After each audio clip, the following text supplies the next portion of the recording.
누가복음 19장 28절로 40절 말씀까지 제가 먼저 읽겠습니다. 예수께서 이 말씀을 하시고 예루살렘을 향하여 앞서서 가시더라.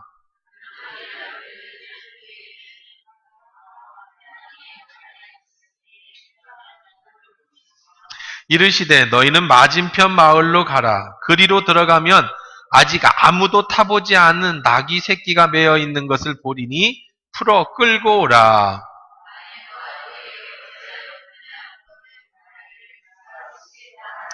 보내심은 받은 자들이 가서 그 말씀하신 대로 만난지라.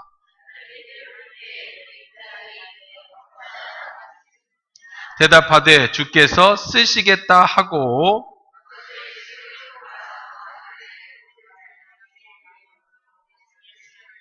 가실 때 그들이 자기의 겉옷을 길에 펴더라.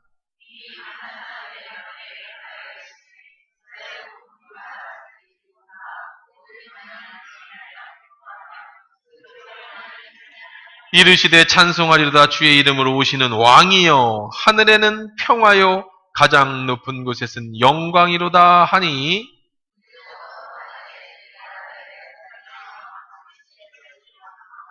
대답하여 이르시되 내가 너에게 말하노니 만일 이 사람들이 침묵하면 돌들이 소리 지르리라 하시니라. 아멘. 좋으신 하나님 감사합니다. 오늘 주시는 말씀으로 은혜 받도록 주의 음성이 들려지는 귀한 시간 되게 하여 주옵소서. 예수님의 이름으로 기도합니다. 아멘. 오늘 말씀 드디어 예수님이 예루살렘 성에 입성하시는 장면입니다. 예수님이 입성하신다. 지난 몇 주 전에 우리가 종료주일을 지냈습니다. 그때도 이 말씀을 한번 드렸던 기억이 납니다. 이제 예수님이 예루살렘에 입성을 한다라는 것은 왕으로서 메시아로서 입성한다라는 얘기예요. 물론 하나님 나라의 왕이지만 사람들은 이런 정치적 왕 메시아를 기다렸습니다.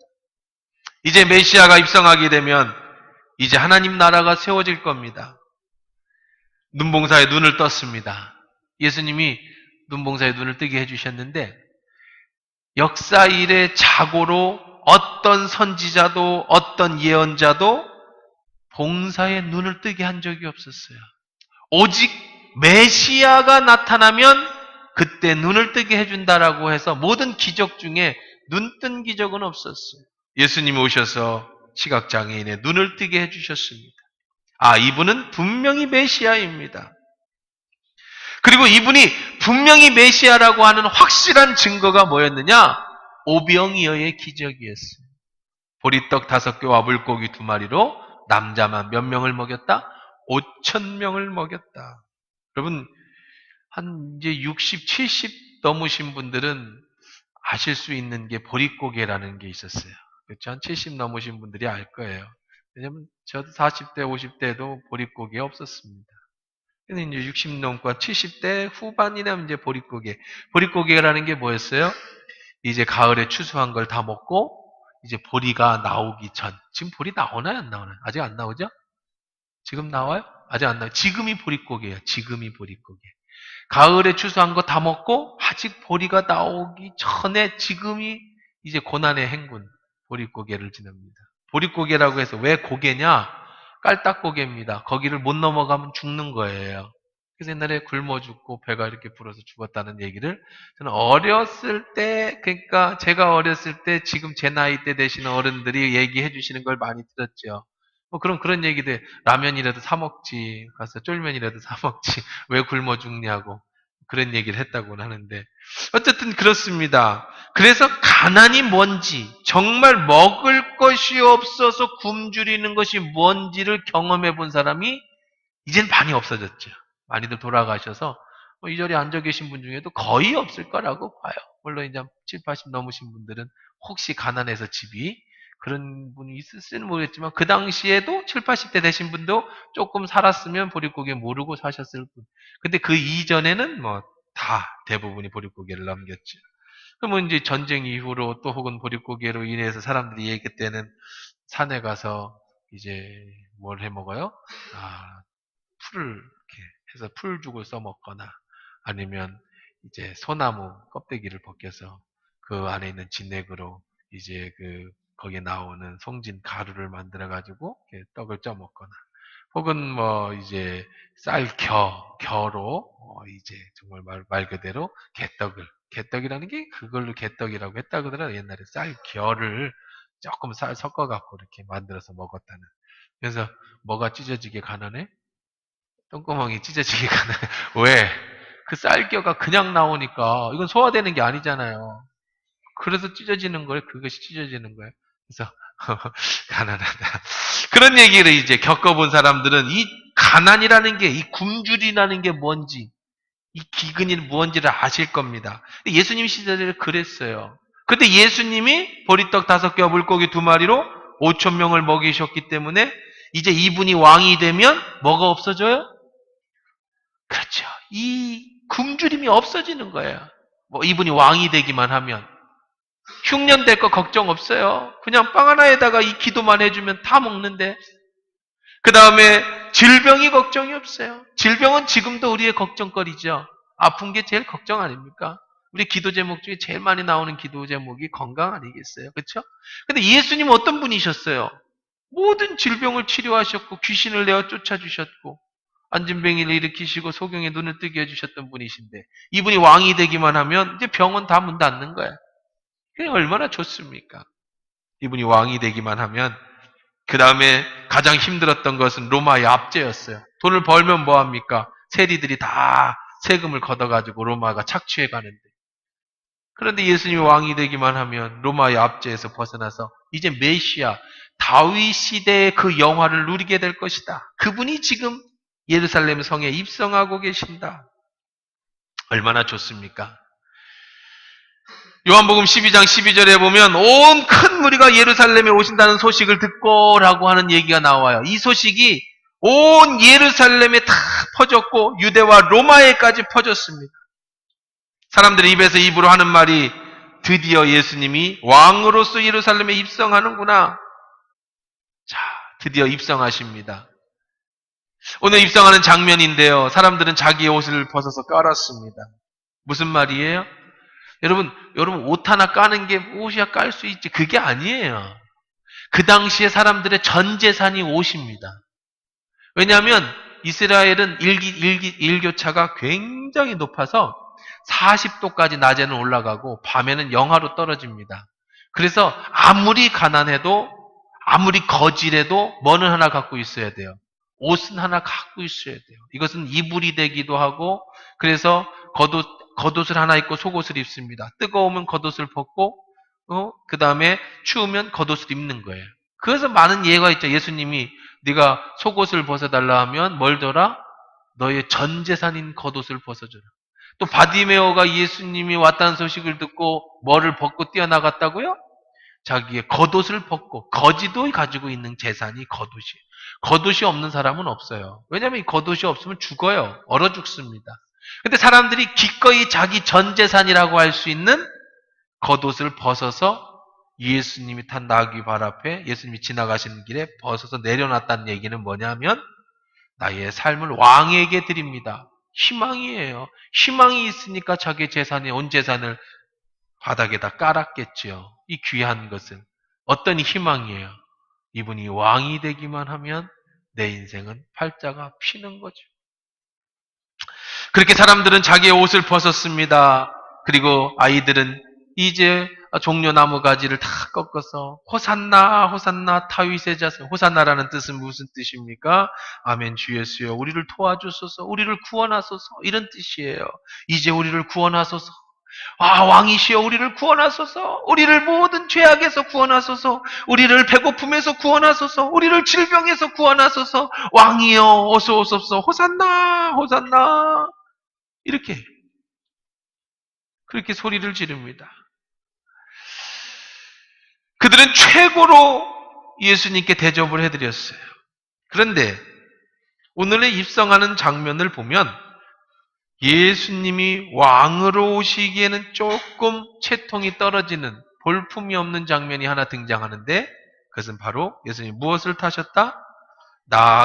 그것도 나귀 새끼를 탔다. 이 좀 얘기 뉘앙스가 새끼 나귀를 타셨다. 그러면 좀 나귀가 귀여워 보이는데 나귀 새끼를 타셨다. 그러면 왠지 우린 뒤에다 새끼라고 붙이면 조금 경망스럽고 욕스러워 보이는데 예수님이 무엇을 타셨다? 새끼 나귀를 나귀 새끼 탔다 그러지 마시고 뭘 타셨다고요? 새끼 나귀를 타셨다. 이거는 누가 타는 거예요? 나귀는요. 우리 옛날 영화 같은 데도 보면 나귀는 누가 타는 거냐면 여자들 있죠? 여자들이나 아기들. 혹은 나귀는 뭐 하는 짐승입니까?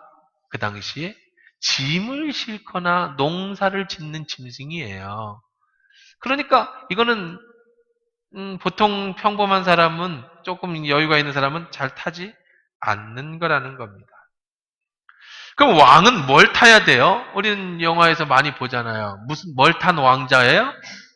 백마를 탄 왕자. 왕자는 백마를 타야 되는 거예요. 왕은 적토마를 타든지 개선장군 다 말을 타고 입장하지. 누가 나귀색 한번 상상해 보세요. 털털 나귀 조그만 나귀가 타달 이렇게 가는 거예요. 거기 예수님이 왕이라고 오신 예수님이 거기 똑바로는 앉으셨겠어요?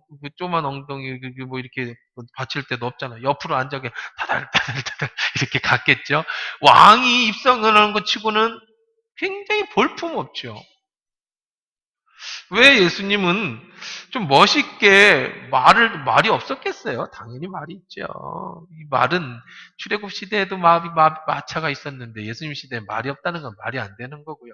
그러면 왜 예수님은 나귀를 타셨을까? 그것도 한 나라의 왕이 아닌 인류를 구원할 메시아가 지금 예루살렘 성으로 지금 왕으로서 입성하시는데 왜 타닥타닥 나귀를 타고 입성을 하시는가? 나귀를 무슨 관계는 있을까? 그것은 이미 예수님이 메시아로서 나귀를 타실 것이라고 스가랴 9장 9절 슥구구 이렇게 외우면 옛날에 학교 다닐 때 외웠던 것 같아요. 슥구구. 자, 비둘기가 슥구구 하고 온대. 이게 무슨 얘기냐면 그 말씀은 시온에 따라 크게 기뻐하라. 예루살렘에 따라 즐거이 부를지라. 보라, 내 왕이 내게 임하리니 그는 공의로우며 구원을 베풀며 겸손해서 나귀를 타나니 나귀의 작은 것 곧 나귀 새끼니라. 스가랴가 이미 예수 그리스도가 메시아로 오실 때 무엇을 탈 것을 예언하셨어요? 나귀 새끼 나귀를 탈 것을 스가랴 9장 9절에 예언해 준 대로 예수님이 나귀를 타셨는데 거기에 왜 나귀를 탔느냐라고 정확하게 얘기를 하고 있어요. 겸손하여서 나귀를 타나니. 예수님은 왕으로 오셨는데 인류를 구원할 위대한 왕이에요. 하나님이십니다. 그분이 오셨는데 그분은 어떤 왕이시다? 겸손한 왕이시다. 그분은 평생에 제자들에게 가르치셨던 내용이 겸손의 리더십, 섬김의 리더십이었죠. 마가복음 10장 42절에도 예수께서 불러다가 이르시되 이방인의 소위 집권자들이 너희를 임의로 주관하고 그 대인들이 너희에게 권세를 부리는 줄 너희가 알거니와 너희 중에는 그렇지 아니하니 너희 중에 누구든지 크고자 하는 자는 너희를 섬기는 자가 되라. 예수님이 그렇게 말씀하셨죠. 너희들이 크고자 하느냐? 섬기는 자가 돼. 하나님 앞에 높임을 받고 싶으냐? 섬기는 자가 되어라. 예수님은 섬김의 리더십을 강조하셨어요. 지금도 섬김의 리더십이 필요해요. 세상도 그래요. 지금 큰 항공회사 그 오너 딸이 한 번은 또 그 언니는 감옥 갔다 오던 이번엔 동생이 또 난리를 쳐가지고 어제 들어와서 또 지금 왜 집안이 왜 그런가 모르겠어요. 지금 집안이 왜 그런가. 지금은요 회사 사장이라고 내 회사라고 큰 소리 치고 뭐 소리 지르면 지금 안 되는 시대예요. 세상도 무슨 리더십을 원해? 섬김의 리더십이에요. 세상도 섬김의 리더십. 예수님이 먼저 말씀하신 거예요. 크고자 하는 사람은 섬기는 자가 되라. 예수님은 구약 성경의 예언대로 명마를 타지 않았습니다. 백마를 타지 않았습니다. 적토마를 타지 않았습니다. 가냘픈 나귀, 그 또 새끼 나귀를 타셨다는 거죠. 말로만 섬김을 강조하신 게 아니에요. 예수님도 좀 우리 애들 말로 뽀대 있게 좀 입성하면 좋지 않겠어요? 멋있는 명마에 12명이 쫙 뒤에 따라서 수많은 군중들이 호산나 하면서 쫙 입장하면 얼마나 멋있겠습니까? 근데 그러지 않으셨다는 거죠. 사랑하는 성도 여러분, 예수님을 닮은 사람은 겸손한 사람입니다. 예수님을 닮은 사람은 섬기는 사람입니다. 우리 모두 예수님을 닮는 겸손한 사람 되시길 주의 이름으로 축원합니다. 예수님이 쓰시는 사람은 똑똑한 사람이 아니에요. 지혜롭고 총명한 사람이 아니에요. 보잘것없는 사람, 겸손한 사람을 들어서 높이 써주시고 성령이 지혜를 주셔서 총명하게 쓰시는 분입니다. 잠언서 3장 34절에도 진실로 그는 거만한 자를 비웃으시며 겸손한 자에게 은혜를 베푸시나니. 시편 149편 4절에도 여호와께서는 자기 백성을 기뻐하시며 겸손한 자를 구원으로 아름답게 하심이로다. 야고보서 4장 6절에도 보면 그러나 더욱 큰 은혜를 주시나니 그러므로 일렀으되 하나님이 교만한 자를 물리치시고 겸손한 자에게 은혜를 주신다 하였느니라. 하나님은 겸손한 자에게 은혜를 주시는 분인 줄 믿습니다. 나귀와 섬김의 관계, 겸손의 관계는 무슨 뜻일까요? 예수님이 겸손은 어떤 의미가 있을까요?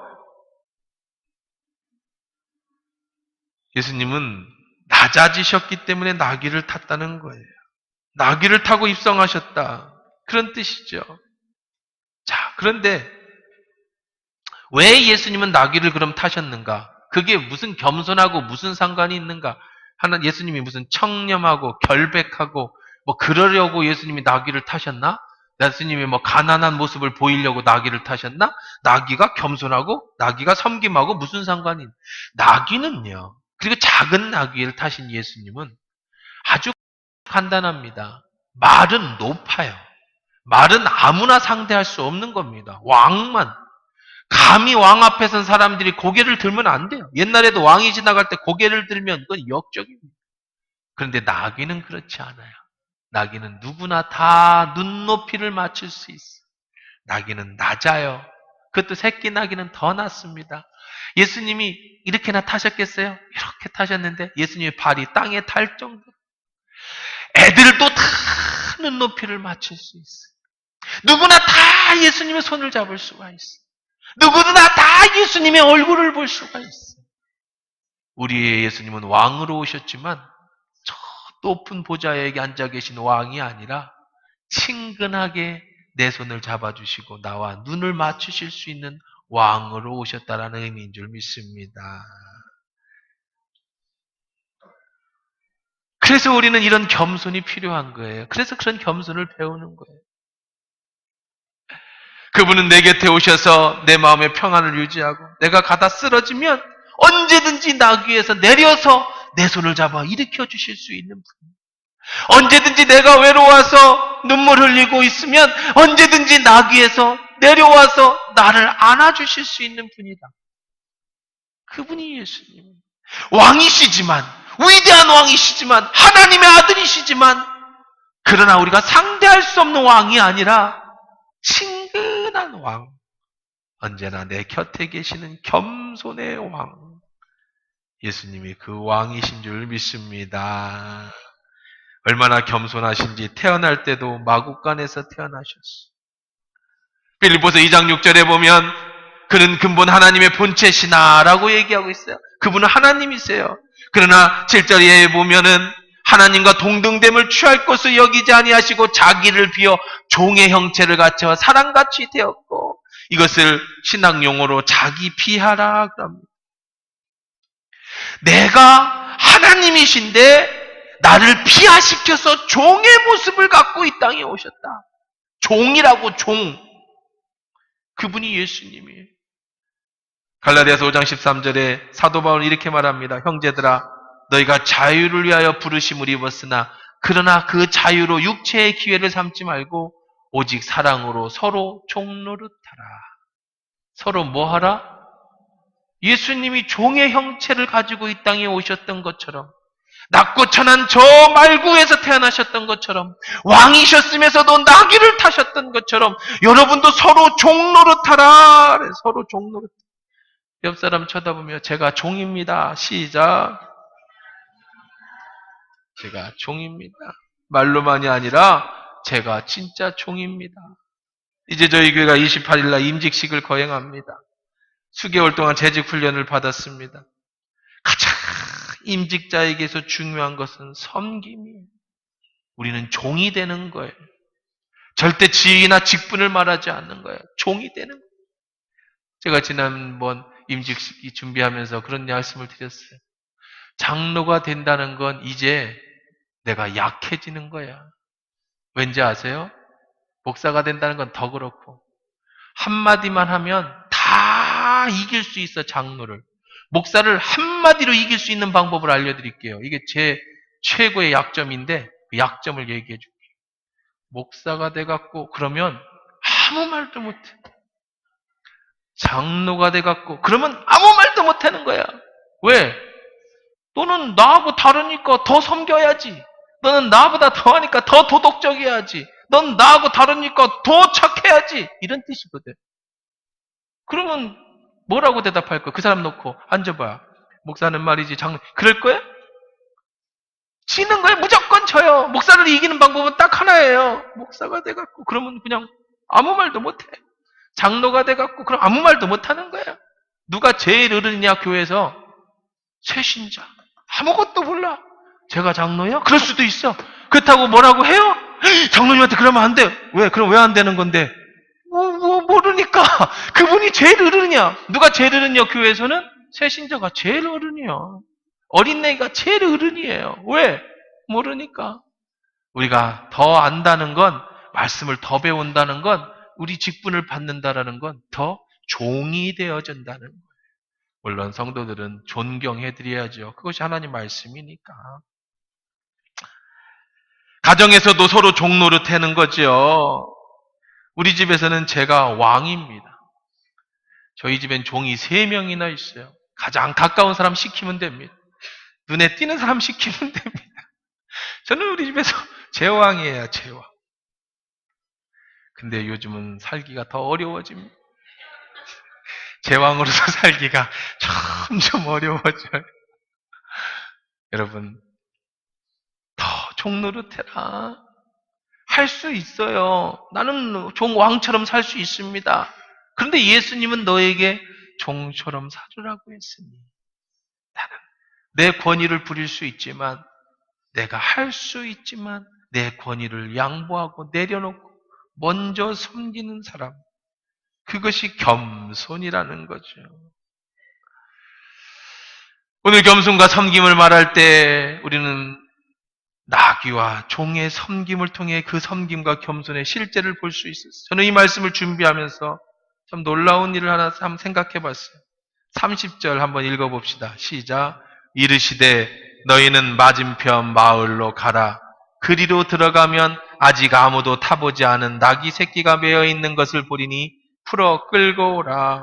이거 정말 잘 읽어보면요. 성경이라고 생각하지 말고 소설이라고 읽어보면요. 예수님이 도둑이에요, 도둑. 뭐라고 그랬어요? 맞은편 마을이니까 가까워요, 멀어요? 멀죠. 저 맞은편에 있는 마을이라고요. 이 마을이 아니고. 저 맞은편의 마을로 가래. 그리로 들어가서 아직 아무도 탐오지 않은 나귀 새끼가 매여 있는 것을 보거든 어떻게 하래요? 풀어? 끌. 그럼 안 돼. 그럼 안 되죠. 왜 안 돼요? 남의 걸 풀어 끌. 아주 자세하게 알려주세요. 풀어서 끌고 와라. 아무리 예수님이라도 그렇지 도둑질을 시키면 되겠습니까? 그러면 당연히 성경에는 안 나와 있지만 예수님은 그런 적이 없었으니까 제자들이 묻겠지요.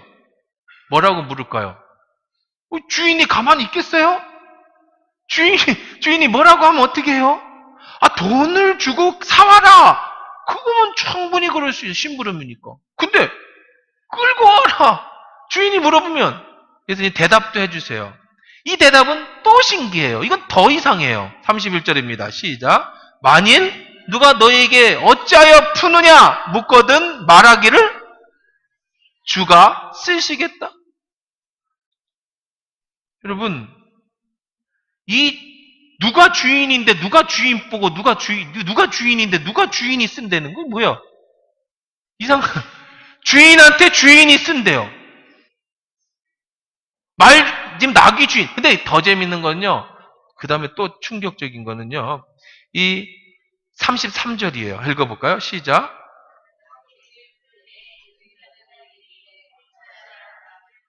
근데 여기 보니까요.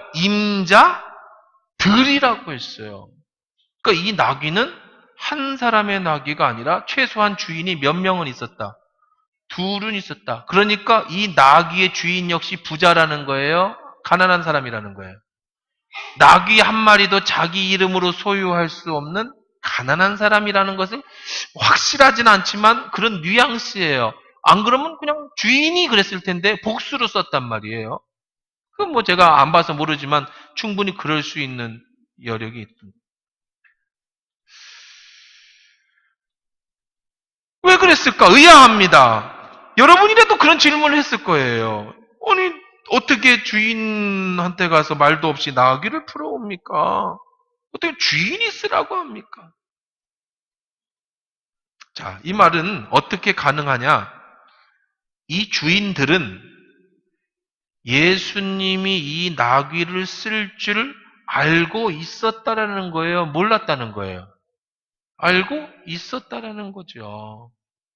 또 더 나가서 예수님의 말씀이 주인이 쓰겠다고 해라. 주님이라는 것은 로드, 주인이라는 뜻이에요.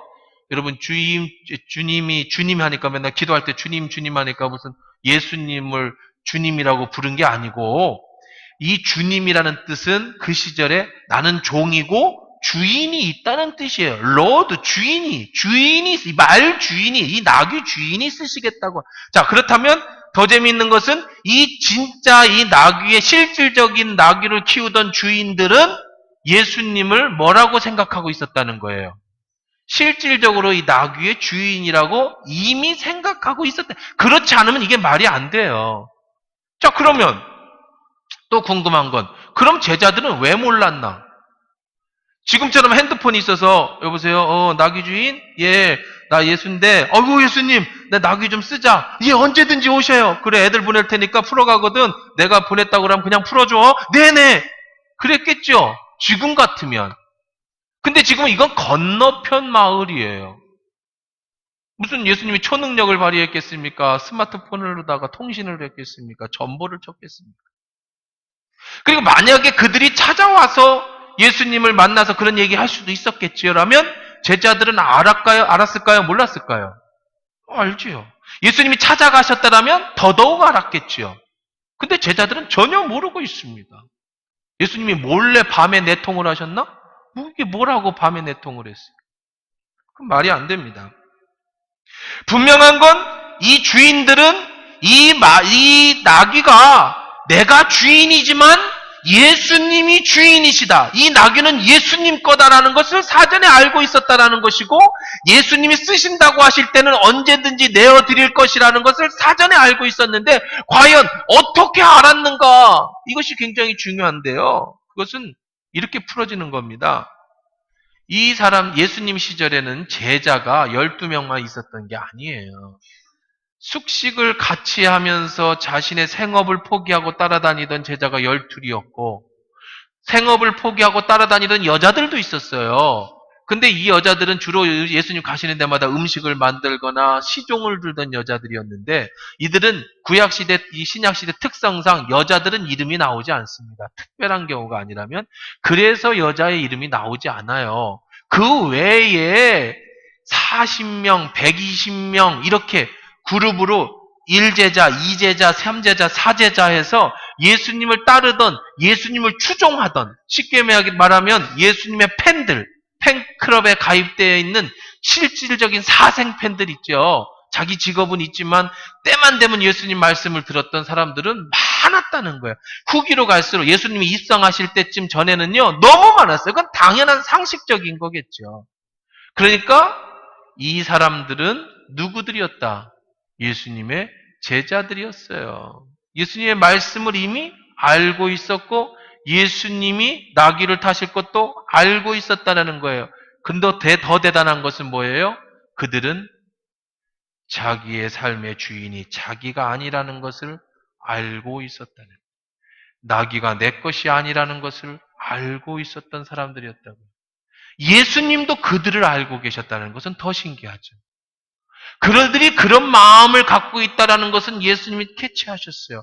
그래서 아무 말 없이 그들에게 가서 내 나귀를 끌고 오라고 할 때 그들은 어떻게 했어요? 내어드렸어요. 그때 하신 말씀이 뭡니까? 주가 쓰시겠다 하라. 사랑하는 성도 여러분, 이 말씀을 묵상하면서 딱 스치는 한 사람이 등장합니다. 부자 청년. 부자 청년은 예수님의 12제자로다가 뽑아주려고 너의 재산을 다 팔아서 나를 따르라고 할 때 그는 어떻게 했어요? 재산 때문에 예수님을 따르지 못했어요. 그런데 이들은요, 예수님을 따르는 12명의 제자는 아니었습니다. 생업을 포기한 제자는 아니었어요. 하지만 그들은 삶의 주인이 내가 아니라는 것을 알고 있었고, 그들은 가난했습니다. 여럿이 나귀를 소유할 정도로 가난한 사람이었어요. 하지만 예수님이 주가 쓰신다고 하면 기꺼이 자신의 것을 내어드릴 수 있었던 사람이었다는 거예요. 주가 쓰시겠다 해라. 제가 아까 광고 시간에도 그런 말씀 드렸죠. 여러분에게 마음에 물질이 됐든 여러분의 인생이 됐든 삶이 됐든 주가 쓰시겠다라고 하는 감동이 오시면 기꺼이 내어드리라는 거예요. 이것이 내 삶의 주인이 내가 아니라는 증거입니다. 물질의 주인이 내가 아니라는 증거예요. 주가 쓰시겠다 하라. 물론 하나님은 여러분의 믿음을 아시기 때문에 아무에게나 주가 쓰시겠다 하지 않아요. 주님이 아시는 사람에게, 믿을 만한 사람에게, 그렇게 얘기했을 때 들을 만한 사람에게 말씀하시는 거예요. 그것이 축복이에요. 하나님은 여러분 시험 들게 하지 않으셔요. 교회도 마찬가지입니다. 여러분들 시험 들게 누구한테 내라 이런 얘기 안 합니다. 본인이 하나님으로부터 그런 음성을 받았다면 특별한 은혜예요. 하나님이 그렇게 말씀해 주셨다는 건 정말 큰 은혜예요. 그럴 때 어떻게 해라? 기꺼이 내어드리는 것이 바로 제자 된 삶의 모습이고 이것이 물질보다 내가 주님을 더 사랑한다라고 하는 삶의 표현이에요. 부자가 나귀 새끼 한 마리 내드리는 건 아무것도 아니에요. 그건 아무것도 아니에요. 나귀 1000마리 있는데 한 마리 예수님 앞에는 그냥도 드려요. 근데 주인들이라고 했어요. 주인들. 그들의 전 재산이 여럿이 합쳐서 새끼 나귀 하나 가지고 있는 거예요. 주인들이 자기의 전 재산과 같은 것을 내어드릴 수 있다는 건 이건 신앙이 아니고 믿음이 아니면 과부의 2렙돈을 기쁘게 받아주셨던 그 예수님 그 모습이 아니면 절대 불가능한 거라는 거죠. 예수님은 권유하지 않았어요. 야, 너 나를 위해서 나귀 내어줄래? 내가 그러면 너에게 복을 줄게. 예수님 협상하지 않았어요. 너 나귀 줄래? 내가 천국에서 한 자리 줄게. 그러지 않으셨어요. 명령하셨어요. 가서 풀어와라. 그러면 뭐라고 합니까? 주가 쓰시겠다고 해라. 예수님은 깡패 같은 분이 아닙니다. 그냥 끌어오시는 분이 아니에요. 예수님은 누가 나를 위해서 준비하고 있는지 정확하게 알고 계셨고 정확하게 그 아는 사람 그 사람에게 가서 데리고 오라고 말씀하셨어요. 준비된 사람만 쓰임 받는 거예요. 아무에게나 쓰지 않으세요. 예수님이 뭐 편한 마음 먹으신 부자들한테 백부장한테 가서 야 백부장 하인도 고쳐줬죠. 뭐 이번에 살린 사람이 한둘입니까 예수님? 가서 그 집 가가지고 하면 명마도 내줄 수 있을 겁니다. 근데 예수님 그러지 않으셨다고. 주가 쓰시겠다. 우리 임직식을 준비하고 있습니다. 장로가 됩니다. 권사가 됩니다. 안수집사님이 됩니다. 다른 교회에서도 귀하게 쓰셨다. 우리 하나교회에서 여기서 또 인정받아서 여기서 또 쓰임받는 정말 인생의 2번째 주시는 하나님의 축복이기도 합니다. 주가 쓰시겠다 하라. 우리는 아멘으로 회답해야 되는 거예요. 아무나 써주시는 게 아니라 그래요. 제가 우리 임직자분들한테도 자주 말씀드립니다. 우리 교회는 자부심이 있습니다. 우리 교회에서는 임직을 할 때 다른 교회처럼 절대 헌금을 얼마를 내야 된다 절대 정해주지도 않고, 그건 아까도 우리가 얘기한 것처럼 누구든지 하나님이 감동 주시는 대로 하시라는 거예요. 그러나 중요한 건 절대로 싸구려로 받지 말아라. 싼 맛에 받지 말아라. 이 교회 갔더니 헌금도 얘기 안 하고 좋네 쉽게 그렇게 받지는 마십시오. 최선을 다해서 주님이 나를 써주신다고 하니 내 마음을 다 바쳐서, 내 생명을 다 바쳐서 임직을 받을 때 주님, 나 같은 것, 내 인생을 주님이 받아주신다 하시니 주님, 천국에서 불려질 나의 이름, 주여, 이제 성도들이 나를 인정해주고 교회가 나를 인정해주고 주님이 나를 인정해주니 이 한 몸 바쳐 주님 충성하겠습니다. 다 같은 것을, 이런 감동으로 여러분 쓰임 받아야지. 싼 맛에 시간 되니까. 저는 이번에 임직을 너무 많이 하다 보니까 혹시라도 그럴 리는 없겠지만 그냥 묻어서, 혹은 내가 그냥 오래 다녔으니까 그렇게 받지 마시라. 그건 의미가 없어져요. 가치가 없어져요. 정말 마음을 담아서 주가 쓰시겠다 하라. 나귀의 헌신을 보실까요? 나귀는 한 번도 사람을 태워보지 않았습니다. 여러분 상상해 보십시오. 한 번도 사람을 태워보지 않은 말을 뭐라고 말하냐면 야생마라고 하는 거예요. 야생마. 여러분, 나귀 등에 예수님이 아무리 말랐어도 50kg는 넘었을 텐데 예수님이라는 분이 내 등에 탈 때 어떤 말이 가만히 있겠습니까? 어떤 나귀가 가만히 있었겠습니까? 모든 사람을 태우는 나귀나 사람을 태우는 말은 훈련돼야 돼요. 훈련. 이 나귀는 훈련된 말이 아니에요. 나귀가 아니에요. 왜냐하면 한 번도 태워본 적이 없어. 근데 그는 나귀가 요동쳤다는 얘기가 없지요? 얼마나 무거웠을까? 새끼 나귀가 예수님을 안쳤어요. 얼마나 무거웠을까? 근데 놀라운 일이죠. 나귀가 지나가는 길에 사람들이 옷을 벗어 나귀의 팔에 깔아줘요. 태어나서 나귀가 한 번도 그런 대접을 받아본 적이 없어. 사람들이 나귀를 향해서 손을 흔들어줘요. 나귀들에게 어쩌면 먹을 것을 줬을지도 모릅니다. 나귀를 칭찬해 줬을지도 모릅니다. 볼잘것없는, 아무 볼품없는 새끼 나귀가 그런 칭찬을 듣고 그런 황금길을 걸어가선, 그런 꽃길을 걸어갈 수 있었던 건 무거워도 누가 있었기 때문에, 예수님이 등에 있었기 때문에 그래요. 이 나귀를 보고 사람들이 칭찬한 게 아니에요. 여러분을 보고 사람들이 존경해 주는 게 아니에요. 여러분이 장로가 되고 권사가 되고 안수집사가 됐다고 제가 목사라고 해서 나를 사람들이 존경해 주는 게 아니에요. 내 뒤에 하나님이 계시니까, 목사에게 축복권을 주셨으니까 하나님을 보고 저를 존경해주고 표현해주는 거고, 여러분이 장로가 되고 권사가 되고 여러분이 안수집사가 돼서 주의 일을 감당할 때 하나님도 여러분을 존귀히 여기시고 사람도 여러분이 존경히 여겨주는 것은 그 뒤에 힘들어도 예수를 태웠기 때문인 거예요. 예수님이 항상 그걸 타고 계시진 않았겠죠. 언젠간 내리셨겠죠. 그 뒤로 사람들이 나귀에 관심을 가졌을까요? 그러지 않았겠죠. 주인이 끌고 갔는지 어떻게 됐는지 모르지만 그 뒤로 나귀는 등장하지 않아요. 예수님이 내려오면, 예수님이 여러분 인생에서 떨어지면 그 다음에는 여러분은 아무 쓸모가 없는 인생이 되는 거예요. 여러분 교회 나오지 마십시오.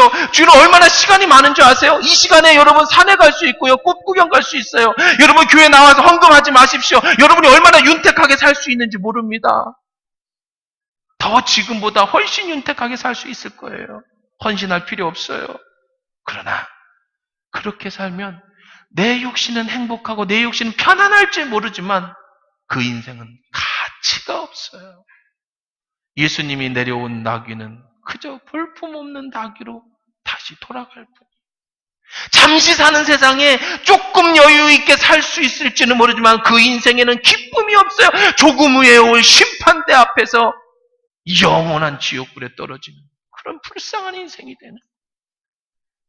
등에 예수님을 태운 나귀는 힘은 들지만 예수님과 함께 가는 그 길은 꽃길이고 그 길은 축복의 길이고, 십자가는 무겁지만 그 십자가가 있기 때문에 내 인생에 가치가 있는 거예요. 예수님을 태운 나귀는, 십자가를 진 사람은 겸손합니다. 사람 때문에 시험 들어요? 남 때문에 아직도 내가 살아있어서 그런 거야. 내 뒤에 예수님이 드러나야 되는데 나귀가 드러나면 나귀는 원래 들여받는 성격밖에 없어요. 인생이 행복하지가 않아요. 초점을 여러분에게 맞추지 말고 여러분 뒤에 타고 계신 예수님께 맞추십시오. 그러면 겸손해질 수 있어요. 사람이 나를 욕하는 게 아니에요. 내가 주의 일을 했는데 나를 욕하는 게 아니라 예수님을 욕하는 거예요. 내가 최선을 다해서 주님을 섬겼다면 사람들이 나에게 손가락질하는 건 날 손가락질하는 게 아니에요. 예수님을 손가락질하는 거지요. 사람들이 여러분을 칭송해주고 박수를 쳐주면 교만해지지 마십시오. 여러분을 칭찬하는 게 아니에요. 예수님을 칭찬하는 거예요. 살아도 주를 위해 살고 죽어도 주를 위해서 죽나니 사나 죽으나 나는 주의 것이다. 저는 교회를 위해서 기도할 때마다 여러 가지 염려와 걱정과 기도할 때마다 하나님이 늘 해주시는 말씀이 있습니다. 네 교회냐 내 교회냐? 주님 교회입니다. 네가 왜 걱정하냐?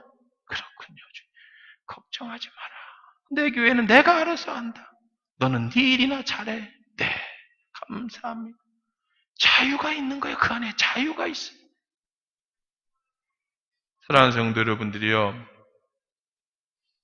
겸손히 예수를 등에 지고 가는 나귀처럼 기꺼이 주님이 원하실 때 쓰시겠다고 하면 내어드린 이 주인들처럼 여러분의 인생이 온전히 주님께 바쳐지는 축복된 겸손의 인생 되시기를 주의 이름으로 축원합니다.